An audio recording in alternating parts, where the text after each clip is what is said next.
Verano de 1948. Cada 90 segundos un avión aterrizaba en Berlín Occidental. Más de 1.400 vuelos en un solo día.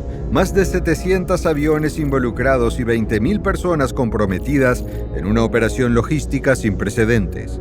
Con las fuerzas soviéticas bloqueando todos los accesos a la ciudad, más de 2 millones de civiles quedaron aislados, rodeados por el cerco. ¿Cómo lograron sobrevivir a un bloqueo total? ¿Y cómo fue posible organizar una de las mayores operaciones de socorro de la historia? En 1945, con la guerra recién terminada, una Alemania devastada fue dividida entre las 4 potencias vencedoras. Berlín, aunque situada en la zona soviética, también fue dividida en 4 sectores. Con ciudades en ruinas, fábricas destruidas y el hambre extendiéndose, millones de personas se enfrentaban a un futuro incierto. En Occidente, Estados Unidos lanzó el Plan Marshall en 1948, invirtiendo unos $13.000 millones, más de 150.000 millones actuales, para reactivar las economías de Europa Occidental. Convencidos de que el libre mercado era la clave de la estabilidad, los líderes estadounidenses y europeos apostaron por reconstruir infraestructuras y revitalizar el comercio. En Alemania Occidental, los fondos impulsaron la recuperación de Ruhr y otras zonas industriales, favoreciendo la reconstrucción de carreteras, almacenes y servicios básicos. El objetivo era claro: construir una economía de mercado sólida, autosuficiente y capaz de resistir futuras crisis. Del otro lado del telón de acero, la Unión Soviética seguía un modelo de economía planificada, control estatal, cuotas fijas y desarrollo acelerado de la industria pesada. Para Stalin, la ayuda occidental era un intento de fortalecer el capitalismo cerca del bloque oriental, debilitando el socialismo y amenazando la seguridad soviética.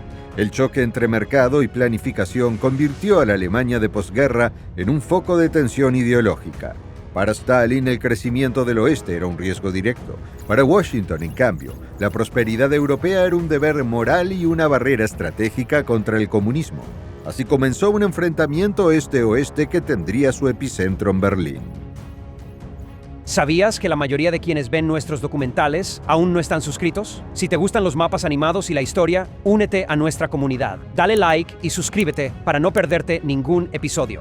Impulsados por los fondos del Plan Marshall, Estados Unidos, Reino Unido y Francia introdujeron una nueva moneda, el Deutsche Mark, destinada a reactivar la economía y reemplazar el Reichsmark, devaluado por la inflación. En Frankfurt, el Bank Deutscher Länder inició rápidamente la impresión y distribución de los nuevos billetes, sentando las bases del futuro papel financiero de la ciudad.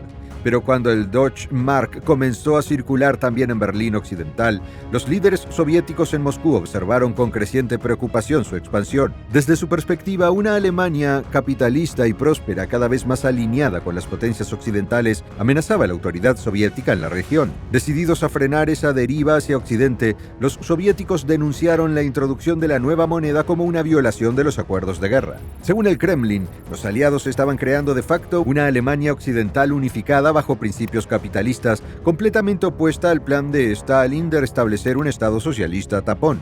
Para evitar que Berlín Occidental se convirtiera en un símbolo visible de la prosperidad occidental en medio de la zona soviética, Moscú respondió endureciendo su postura. Así comenzó una de las primeras y más simbólicas crisis de la Guerra Fría. En junio de 1948, la Unión Soviética interrumpió repentinamente todas las rutas ferroviarias, carreteras y fluviales hacia Berlín Occidental, aislando de hecho la ciudad del resto de las zonas aliadas. Entre los accesos bloqueados estaba el corredor Helmstedt-Marienborn, vital para el abastecimiento. También aparecieron controles en el río Elba, paralizando la navegación e impidiendo el transporte de carbón. Al mismo tiempo, los soviéticos redujeron drásticamente el suministro eléctrico, agravando aún más una situación crítica. El objetivo era claro: cortar todos los recursos a más de 2 millones de berlineses, con la esperanza de que Reino Unido, Francia y Estados Unidos se vieran obligados a abandonar Berlín Occidental, considerada por Moscú parte natural de su zona de influencia. Para la población fue un momento dramático.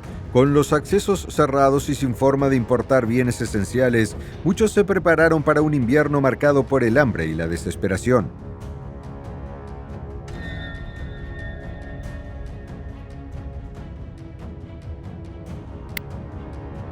Las autoridades soviéticas estaban convencidas de que los aliados no arriesgarían un enfrentamiento directo y se retirarían, pero en Occidente se barajaron distintas opciones.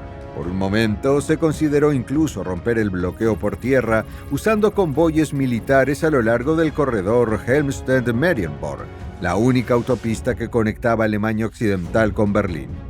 También se pensó en una vía diplomática, menos arriesgada pero que requería concesiones importantes. Finalmente prevaleció la opción más audaz: abastecer Berlín completamente por aire, aprovechando derechos de vuelo aún vigentes desde la Segunda Guerra Mundial. Parecía una misión casi imposible en términos logísticos, pero tenía una ventaja clave: evitaba el conflicto directo. Y contra todo pronóstico, la determinación aliada triunfó. Decidieron no abandonar Berlín y lanzaron lo que sería el puente aéreo más ambicioso de la historia, un operativo sin precedentes, recordado como uno de los episodios más emblemáticos del inicio de la Guerra Fría. El 24 de junio de 1948, el bloqueo soviético aisló a más de 2 millones de berlineses. Solo 2 días después, el 26 de junio, comenzó oficialmente el puente aéreo. Al principio, los C-47 aliados transportaban unas 2.000 toneladas diarias, insuficientes para garantizar siquiera 1.800 calorías diarias por persona. El carbón escaseaba, el frío se hacía sentir y los apagones eran frecuentes, pero pronto los aliados introdujeron aviones más grandes. Los estadounidenses desplegaron el C-54 y los británicos el Lavro York y el Handley Page Hastings. El flujo de vuelos creció sin pausa, llevando a Berlín no solo alimentos y medicina, sino también carbón para calefacción y servicios públicos. Así, la Operación Beatles se convirtió en símbolo tangible de la determinación occidental. Berlín no sería abandonada. Desde el inicio de Operation Beatles o Operation Plain Fair para los británicos, los planificadores calcularon que cada berlinés requería entre 1.800 y 2.000 calorías diarias, más carbón para calefacción y electricidad.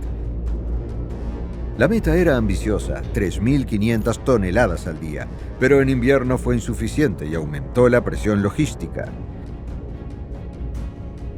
Incluso pequeños centros como Makor jugaron un papel clave.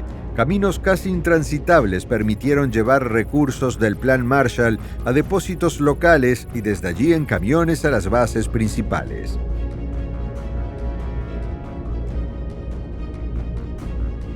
Mientras tanto, en Berlín Occidental, la población soportaba racionamientos estrictos y apagones constantes. Muchos pasaron el invierno sin calefacción, con raciones mínimas y el miedo constante de quedarse sin suministros. Durante las primeras semanas reinaba el caos. Los 3 corredores aéreos aliados, de unos 20 kilómetros de ancho, aún no estaban bien coordinados, y en Tempelhof los aterrizajes se solapaban. Oficialmente, los corredores norte y central servían a los vuelos entrantes desde el norte y centro de Alemania Occidental, mientras el del sur, desde Frankfurt y Wiesbaden, era para los vuelos de salida. A mediados de julio de 1948 ocurrió un episodio que se convirtió en símbolo del puente aéreo. El teniente Georg Halvorsen, tras un vuelo de abastecimiento, regaló unas barras de chocolate a niños tras la valla de Tempelhof. Conmovido por su alegría, empezó a lanzar dulces atados a pequeños paracaídas de tela. Nacieron así los Candy Bombers. Aunque representaban solo un gesto simbólico dentro de la inmensa operación logística, trajeron esperanza real, sobre todo a los más pequeños.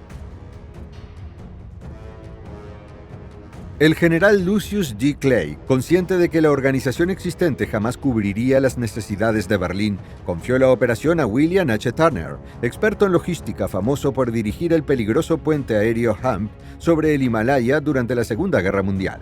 Turner asumió el mando el 28 de julio de 1948, decidido a aumentar el transporte hasta niveles inéditos. Reorganizó los 3 corredores de vuelo, 2 de entrada y 1 de salida, e impuso un sistema de altitudes diferenciadas, evitando colisiones y posibilitando aterrizajes cada 3 minutos día y noche. Los aviones con rumbo a Berlín usaban el corredor norte o el central en horarios y cotas fijas, eligiendo el trayecto según su carga. Si la pista estaba ocupada, los pilotos seguían un nivel de transición antes de descender en Tempelhof, Gatow o el nuevo aeropuerto de Tegel, construido con urgencia en noviembre de 1948. En 20 o 30 minutos descargaban todo y partían por el corredor sur. Este ciclo preciso permitía que varios aviones volaran simultáneamente sin incidentes. Bajo la dirección de Tanner, las bases de Alemania Occidental, Rhein, Main, cerca de Frankfurt y Wiesbaden, aceleraron el embarque de suministros. Los británicos operaban desde Fassberg, Funsford y Celle, transportando carbón, mientras que en su sector de Berlín los hidroaviones Short Sunderland y Short Hyde llevaban sal sin corroer los aparatos, a diferencia de otras naves. La RAF amplió Gatow y en el sector francés abrió Texel, aliviando los cuellos de botella. Ya en agosto de 1948 se superaban las 3.500 toneladas diarias, cubriendo artículos básicos pese a apagones y filas interminables. Los Candy Bombers recordaban a todos que la ayuda descendía desde el cielo. Con la logística afianzada, la capacidad creció con rapidez. En otoño, muchos Dakota fueron reemplazados por los C-54 Skymaster, elevando el total a más de 5.000 toneladas diarias. Pronto, se superaron las 8.000, hasta alcanzar un pico de 12.941 toneladas el 16 de abril de 1949, la famosa Easter Parade. Para entonces, Berlín disponía por fin de reservas de emergencia.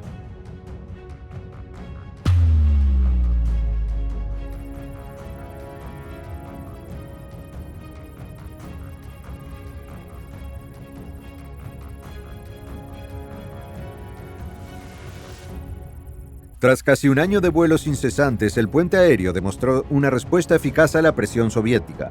El 12 de mayo de 1949, Stalin se vio obligado a reabrir las rutas terrestres, aunque los aliados mantuvieron los vuelos hasta finales de septiembre para asegurar provisiones adicionales. En total, se realizaron cerca de 277.000 vuelos y se transportaron más de 2 millones de toneladas de suministros. El éxito de la operación convirtió a Berlín en un emblema de la resistencia occidental. Poco después, Alemania Occidental se erigió en la República Federal con capital en Bonn, mientras la Alemania Oriental se constituyó como República Democrática centrada en Berlín Este. Durante los 40 siguientes años, el espacio aéreo de Berlín Occidental permaneció bajo estricto control de los aliados occidentales, según los acuerdos cuadripartitos de 1945, que solo reconocían a Estados Unidos, Reino Unido y Francia el derecho a efectuar vuelos militares y civiles desde y hacia Berlín Occidental. Las demás aerolíneas, incluidas las alemanas como Lufthansa, fueron excluidas hasta la reunificación. Solo tras la caída del muro el 28 de octubre de 1990, Lufthansa realizó su primer vuelo oficial a Berlín, cerrando simbólicamente una época en la que el espacio aéreo fue una frontera de la Guerra Fría. Gracias por seguir esta historia extraordinaria. Si te gustó el video, regálanos un like y compártelo con tus amigos. Suscríbete al canal y activa la campanita para no perderte los próximos análisis históricos. ¿Tienes más curiosidades? Escríbelas en los comentarios. Estaremos encantados de debatirlas juntos.